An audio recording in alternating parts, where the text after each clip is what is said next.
Vamos utilizar o sinoptóforo para estudo da visão binocular. O sinoptóforo tem uma vantagem, faz-nos o estudo motor e o estudo sensorial. Há quem não goste de usá-lo, mas eu sinceramente acho que ainda é um dos poucos aparelhos que nos diz tudo sobre a percepção, tudo ou quase tudo, digamos assim, sobre a percepção simultânea, a fusão, sobre a estereopsia deste paciente, sobre o desvio motor e sobre o desvio sensorial. Eu gosto de usar o sinoptóforo, ainda que, evidente,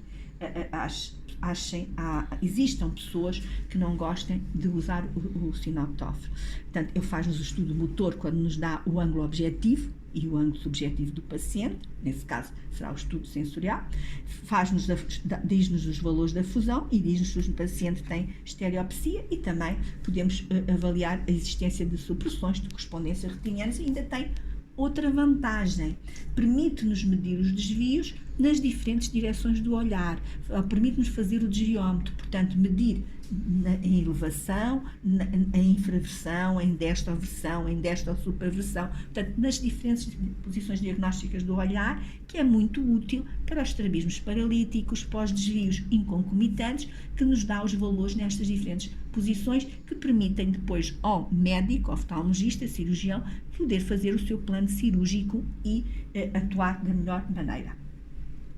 Portanto, este é o aparelho, ele tem uma escala aqui para os desvios horizontais, esta está em graus e esta está em dioptrias prismáticas.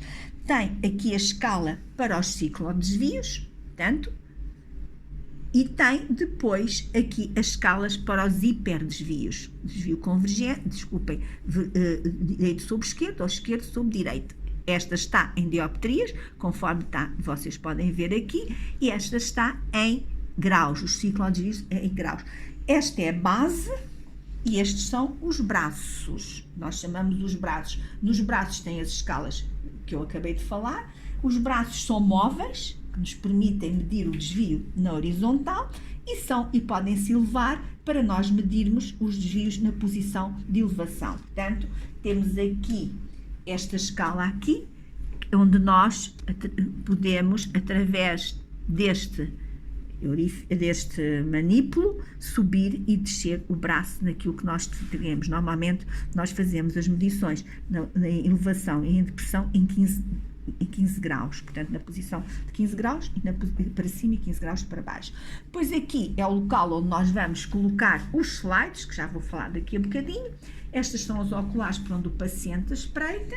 Ele tem umas luzes, é evidente que se nós ligamos, e também tem uns espelhos que vão fazer refletir, os espelhos estão colocados a 30 graus, de modo que a imagem que é colocada aqui seja direcionada para a zona foveolar, e é constituído por umas lentes de 6 dioptrias e meia, uns dizem 6, uns autores dizem 6, outros dizem 7, para dar a visão de longe.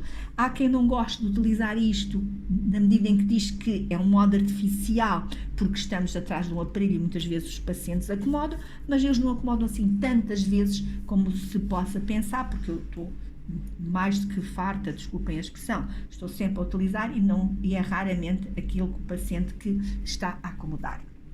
Depois temos aqui esta escala, que nos serve para colocar a distância interpupilar do paciente, de modo que os reflexos sejam centrados na sua pupila, e, portanto, é através disto que nós colocamos a distância interpupilar, de modo que a imagem seja centrada no olho do paciente. Esta base que vocês veem aqui tem vários rióstatos para mudarmos mais intensidade da luz de um lado, menos intensidade do outro, conforme nós queremos utilizar o aparelho para dar mais luminosidade num olho ou no outro. Podemos acender só de um lado, fazendo um flash para os tratamentos da neutralização, ou do outro lado, ou dos dois lados simultaneamente. Portanto, tem uma enorme potencialidade que nós, se soubermos usar, conseguimos tirar proveito deste aparelho. Ainda tem outra vantagem, dá-nos para fazer as pós-imagens, através deste manípulo que nos vai acender uma luz enorme, que depois, através da utilização destes slides, nos vai dizer se o paciente tem correspondência retiniana normal ou não, portanto, através do estudo das pós-imagens, a avaliação da correspondência retiniana. Ora bem, então vamos falar dos slides. nós temos que avaliar aqui no sinoptóforo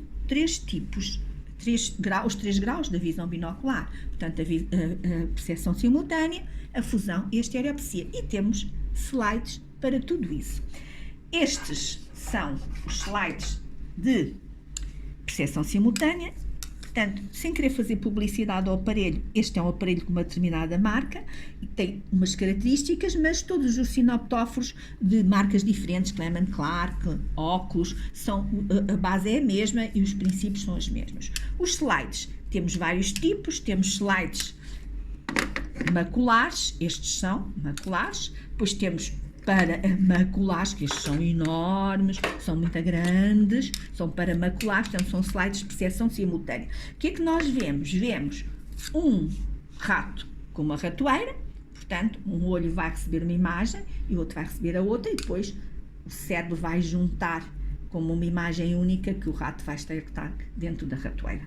Aqui temos um peixe com um aquário, portanto, e aqui temos um palhaço ou um indivíduo do circo numa escada a tentar, e vamos ter que verificar se o palhaço fica no centro da escada. Portanto, normalmente, quando nós utilizamos os slides de percepção simultânea, tentamos pôr o de maior pormenor no olho fixador. Estes são os slides para estudar o primeiro grau da visão binocular, percepção simultânea, que nos vai permitir avaliar o grau de desvio objetivo do paciente. E, ao mesmo tempo, podemos ter uma resposta subjetiva do paciente. E, ao mesmo tempo, podemos saber se o paciente tem neutralização, se o paciente tem correspondência retiniana normal ou tem correspondência retiniana anómala, com estes slides de percepção simultânea. Depois, temos o segundo grau da visão binocular, que é a fusão.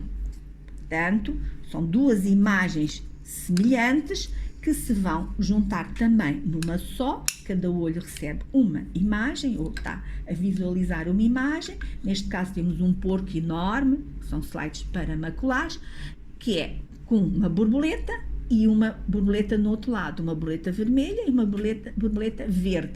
E se houver fusão, o paciente vai ter que ver uma borboleta vermelha e uma borboleta verde ao mesmo tempo e um único porco. E depois temos aqui um pássaro, que o princípio é o mesmo, e temos aqui a torre de uma igreja. E reparem que a torre da igreja é mais pequenina, não podemos dizer propriamente que ela é foveolar, porque também é grande demais para ser foveolar, portanto é mais macular, e reparem que tem uma porta e uma janela. E o paciente vai ter que ver uma igreja única com porta e janela. E estes pormenores, neste caso, estes pormenores estão no centro, vai-nos permitir identificar se há um escotoma macular central. E enquanto que estes, nomeadamente o porco, verificam que os pormenores que diferenciam um slide do outro são periféricos. Neste caso, além de ser um slide muito grande, tem essa desvantagem, também tem a desvantagem que se o paciente tiver um escotoma central e o paciente não se apercebe, se for um escotoma do olho direito, ele não se apercebe porque continua a ver o porco na sua totalidade, apenas se apercebe se tiver um escotoma periférico, ele ou não vê a borboleta vermelha ou não vê a borboleta verde. Portanto, eu nomeadamente não aconselho usar este tipo de slide muito grande, porque não nos dá grandes valores. Dá-nos uma informação, mas não é uma informação tão precisa como será com os slides mais pequenos, que são realmente visualizados pela zona foveolar. Depois temos outros, que é a visão estereoscópica. E temos aqui, neste caso, só temos estes dois, porque cada sinoptóforo tem vários, mas neste momento aqui só temos estes.